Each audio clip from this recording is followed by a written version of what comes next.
I'm Mrs. Hott from the Morgan County Partnership, and with me today is... Hi, I'm Mrs. Shema from the Morgan County Partnership too.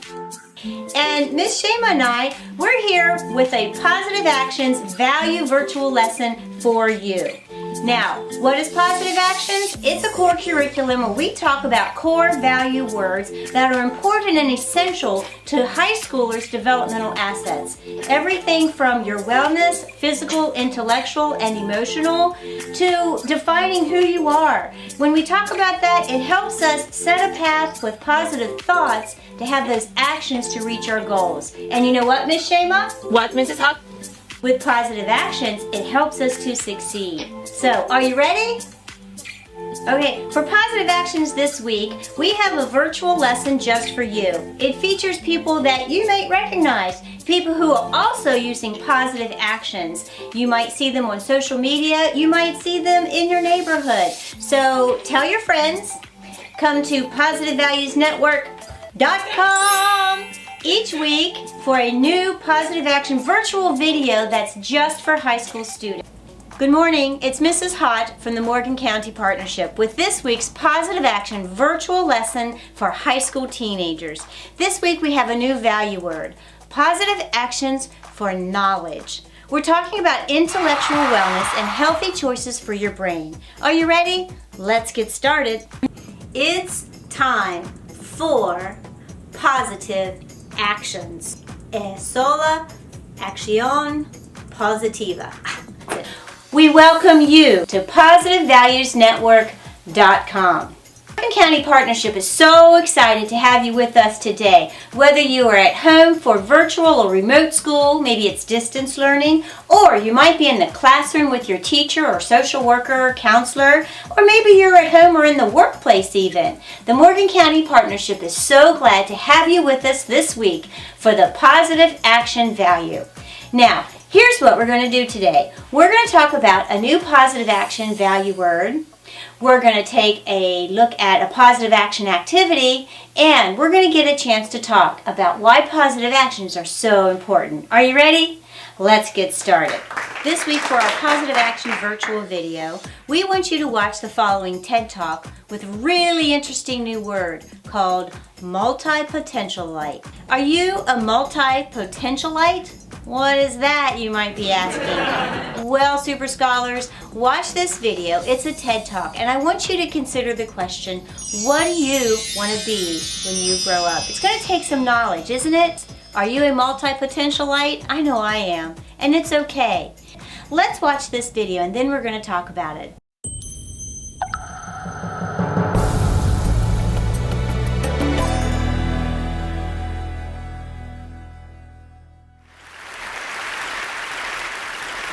Raise your hand if you've ever been asked the question, what do you want to be when you grow up? Now, if you had to guess, how old would you say you were when you were first asked this question? You can just hold up fingers. 3, 5, 3, 5, 5. Okay. Now, raise your hand if the question, what do you want to be when you grow up, has ever caused you any anxiety. Any anxiety at all. I'm someone who's never been able to answer the question, what do you want to be when you grow up? See, the problem wasn't that I didn't have any interests, it's that I had too many. In high school, I liked English and math and art, and I built websites, and I played guitar in a punk band called Frustrated Telephone Operator. Maybe you've heard of us. This continued after high school, and at a certain point, I began to notice this pattern in myself, where I would become interested in an area, and I would dive in and become all consumed, and I get to be pretty good at whatever it was. And then I would hit this point where I'd start to get bored. And usually I would try and persist anyway, because I had already devoted so much time and energy, and sometimes money, into this field. But eventually, this sense of boredom, this feeling of like, yeah, I got this. This isn't challenging anymore. It would get to be too much, and I would have to let it go. But then I would become interested in something else, something totally unrelated, and I would dive into that and become all consumed, and I'd be like, yes, I found my thing. And then I would hit this point again, where I'd start to get bored. And eventually, I would let it go. But then I would discover something new and totally different, and I would dive into that. This pattern caused me a lot of anxiety for two reasons. The first was that I wasn't sure how I was going to turn any of this into a career. I thought that I would eventually have to pick one thing, deny all of my other passions, and just resign myself to being bored. The other reason it caused me so much anxiety was a little bit more personal. I worried that there was something wrong with this, and something wrong with me for being unable to stick with anything. I worried that I was afraid of commitment, or that I was scattered, or that I was self-sabotaging, afraid of my own success. If you can relate to my story and to these feelings, I'd like you to ask yourself a question that I wish I had asked myself back then. Ask yourself where you learned to assign the meaning of wrong or abnormal to doing many things. I'll tell you where you learned it. You learned it from the culture. We are first asked the question, what do you want to be when you grow up, when we're about 5 years old? And the truth is that no one really cares what you say when you're that age.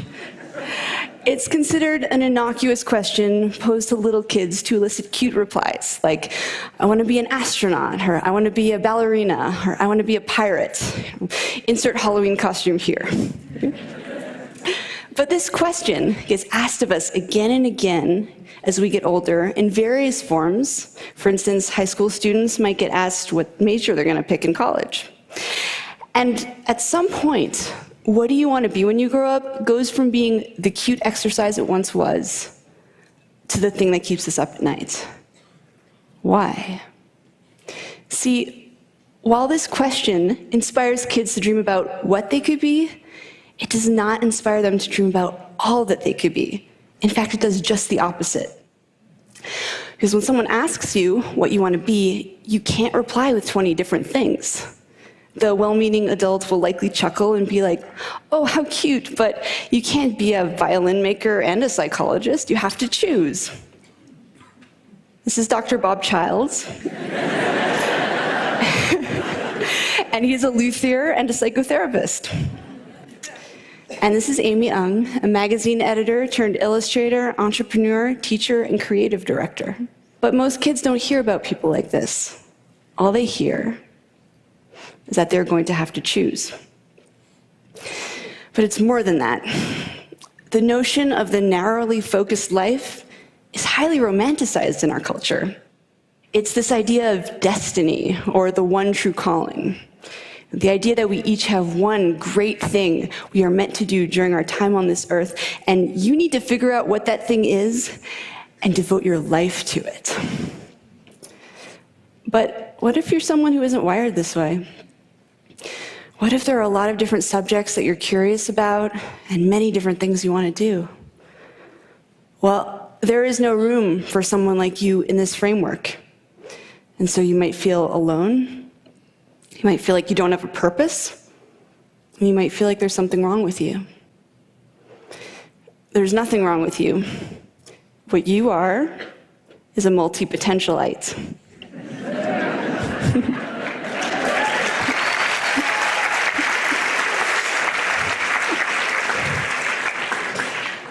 A multi-potentialite is someone with many interests and creative pursuits.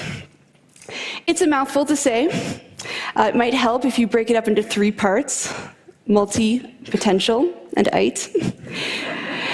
You can also use one of the other terms that connote the same idea, such as the polymath, the Renaissance person. Actually, during the Renaissance period, it was considered the ideal to be well-versed in multiple disciplines. Barbara Scher refers to us as scanners. Use whichever term you like, or invent your own. I have to say I find it sort of fitting that as a community we cannot agree on a single identity. It's easy to see your multipotentiality as a limitation or an affliction that you need to overcome. But what I've learned through speaking with people and writing about these ideas on my website is that there are some tremendous strengths to being this way. Here are 3 multipotentialite superpowers. 1, idea synthesis. That is combining 2 or more fields and creating something new at the intersection. Shaw Wong and Rachel Binks drew from their shared interests in cartography, data visualization, travel, mathematics, and design when they founded Meshu. Meshu is a company that creates custom, geographically inspired jewelry. Shaw and Rachel came up with this unique idea, not despite, but because of their eclectic mix of skills and experiences. Innovation happens at the intersections. That's where the new ideas come from. And multipotentialites, with all of their backgrounds, are able to access a lot of these points of intersection. The second multipotentialite superpower is rapid learning. When multipotentialites become interested in something, we go hard. We absorb everything we can get our hands on. We're also used to being beginners because we've been beginners so many times in the past. And this means that we're less afraid of trying new things and stepping out of our comfort zones. What's more, many skills are transferable across disciplines, and we bring everything we've learned to every new area we pursue, so we're rarely starting from scratch. Nora Dunn is a full-time traveler and freelance writer. As a child concert pianist, she honed an incredible ability to develop muscle memory. Now she's the fastest typist she knows. Before becoming a writer, Nora was a financial planner. She had to learn the finer mechanics of sales when she was starting her practice, and this skill now helps her write compelling pitches to editors. It is rarely a waste of time to pursue something you're drawn to, even if you end up quitting. You might apply that knowledge in a different field entirely, in a way that you couldn't have anticipated. The third multipotentialite superpower is adaptability. That is the ability to morph into whatever you need to be in a given situation. Abe Cahuto is sometimes a video director, sometimes a web designer, sometimes a Kickstarter consultant, sometimes a teacher, and sometimes apparently James Bond. He's valuable because he does good work. He's even more valuable because he can take on various roles depending on his client's needs. Fast Company magazine identified adaptability as the single most important skill to develop in order to thrive in the 21st century. The economic world is changing so quickly and unpredictably that it is the individuals and organizations that can pivot in order to meet the needs of the market that are really going to thrive. Idea synthesis, rapid learning, and adaptability. 3 skills that multipotentialites are very adept at, and 3 skills that they might lose if pressured to narrow their focus.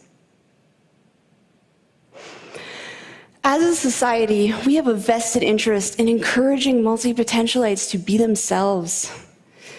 We have a lot of complex, multidimensional problems in the world right now, and we need creative, out-of-the-box thinkers to tackle them. Now, let's say that you are, in your heart, a specialist. You came out of the womb knowing you wanted to be a pediatric neurosurgeon. Don't worry, there's nothing wrong with you either. In fact, some of the best teams are comprised of a specialist and multipotentialite paired together. The specialist can dive in deep and implement ideas, while the multipotentialite brings their breadth of knowledge to the project. It's a beautiful partnership. But we should all be designing lives and careers that are aligned with how we're wired.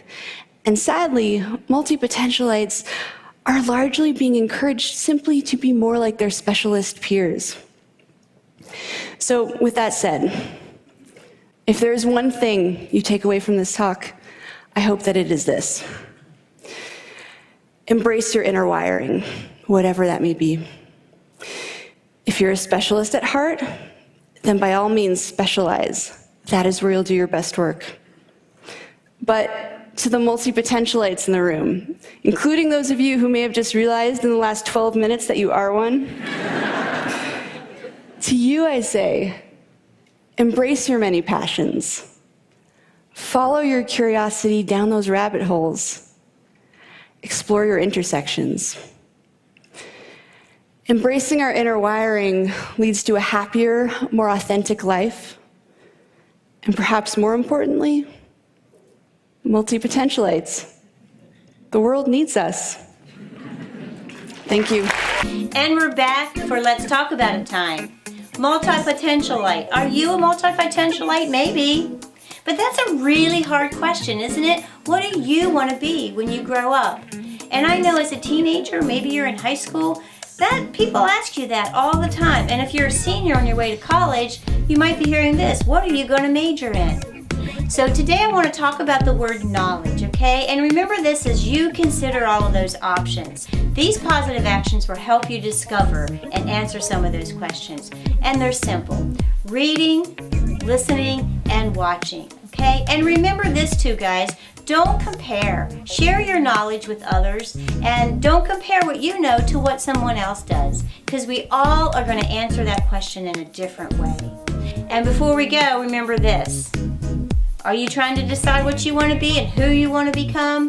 Embrace your curiosity, like she said, okay? Follow that creativity, all right? And explore. Explore your multi-potentiality, okay, guys? Because what you do today is gaining knowledge for what you're going to be tomorrow. And remember this, it's okay to meet and try something new, because the knowledge you have here, you're going to take with you to the next step, and you're going to bring something valuable wherever you go.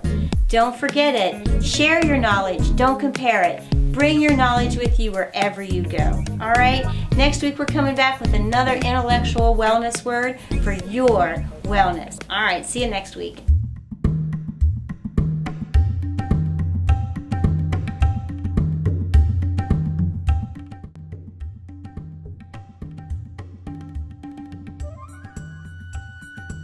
Pull the material page and print the knowledge activity for this week. Or grab a sheet of paper. You'll need a pair of scissors and cut to a square. Now on our activity page, just follow along with Miss Shema and cut along the lines, and you'll have a square. A square is equal sides to make your origami heart. Or you can cut out your own piece of paper and follow along with Miss Shema. Are you ready? First, take the bottom corner, fold over to the top so that the color is on the outside. Open again, and then do the reverse. Take the bottom corner back to the top and make a crease. And when you open your paper, you'll see the folds make a line. Now, take the bottom point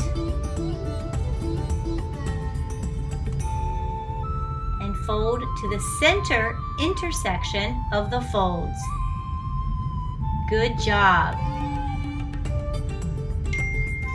Turn your paper and bring your bottom point to the top line as Miss Shema does. Awesome! Now here's a tricky fold. You're going to bring the angle to the center, sort of looks like an ear, and make a crease. And if you get confused, just stop, pause, or rewind. Now take the left side to the center and crease. You're almost done. Now turn over your origami. You're going to make some more creases. First on the left, now on the right, and finally on the top, you'll fold down each point. You guys are doing a great job. Now turn over and look, an origami hot. Thank you, Miss Shema, for sharing some knowledge on how to make origami. Origami is an ancient Japanese skill of folding paper. We watched, we read, and we learned. That's knowledge. Now share your knowledge or share your heart with someone you care about. All right, teens, it's time to grab those younger siblings, brothers and sisters, and do some doodle art with Miss Lacey with your positive action activity. And stay tuned for some fun family art. Knowledge for the positive action word of the week. Our two quotes are knowledge is power and knowledge has a beginning but no end. So once again, I encourage you to color them, decorate them, place them in a window, give them to a neighbor, maybe even come up with your own knowledge quotes and share them with others to give them a little bit of a positive reminder that knowledge is important. You guys stay safe and healthy, and I'll talk to you again soon. Thank you. High school's hard, right, Miss Shema? It's hard. So Shema and I are really hoping that you come back to Positive Values Network each week for a new video that we're going to share ways to help you get through this, because we care about you and we want you to know this. Are you ready, Miss Shema? Yes. You are unique. You are important, and every one of you, you are wonderfully made. See you next week.